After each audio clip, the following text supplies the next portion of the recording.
Hello, everyone. Patizo here, Soul Activator.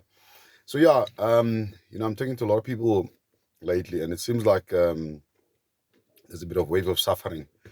And one of the things that we sort of like concluding what is happening is that we grew up in a religious system that taught us that immediately when we start believing, we're not gonna suffer. And I think that's one of the things that we are sort of like being taught now, that suffering is part of life.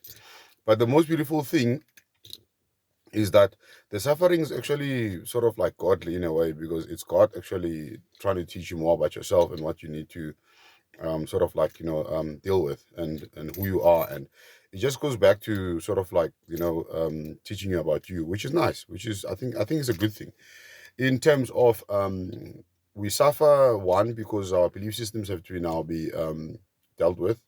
Our egos and our prides are now getting out of the window, because I mean, we grew up in a system whereby we were very highly judgmental of people that were thinking differently or behaving differently than us. Now we're realizing that we're not perfect.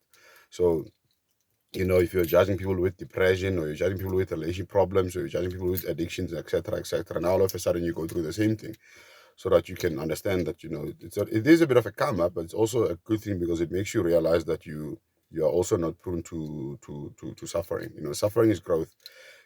But when you're going through that part, you don't understand why you go through it. The second thing is that we suffer for other people. We've got a couple of friends that suffer in something for 4 years, and then when you ask them about certain things, then they answer you in a minute, and your suffering is not going to be 4 or 5 years. There's people that suffer for the longest of time. People suffer grief. They suffer depression, they suffer all these things. You suffer for another human being, because when another human being is asking you, what how did you go through that whole situation, then you can sort of like advise them that it does get better. You do sort of like conquer. But conquering, we actually not in control. That's the sad part about it. When you have to suffer through something, unless you don't realize what it's trying to teach you, you're going to suffer through it the whole time. And if you do realize, or you're aware of why, what is God trying to work with your character. Let's say if you've got an ego problem, and if you've got an unforgiveness problem, and God is trying to teach you that once you're gonna go through the same thing all over and over again, and until you learn that what is the creator trying to teach you at the present moment.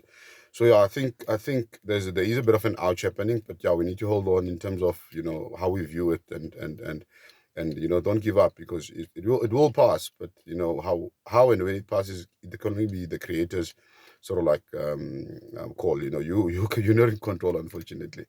Enjoy.